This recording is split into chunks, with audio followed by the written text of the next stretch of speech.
Përshëndetje, ku jemi këtu me parashkimin e datës 31 maj 2026. Duket se kemi ditën e fundit të muajit maj me të mirat dhe vështirësitë e veta. Vështirësitë e veta pse?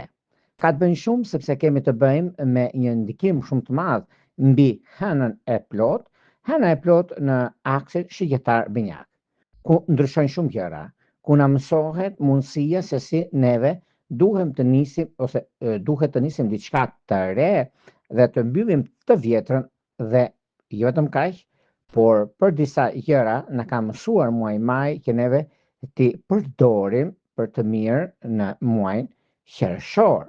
Megjithatë, është edhe një muaj që do të ndikojë në kohë të gjatë për sa i përket gjërave, por do flasim për atë. Flasim tani për sa i përket pikërisht kësaj dite, një kënd shumë i rëndësishëm që bën hëna e plot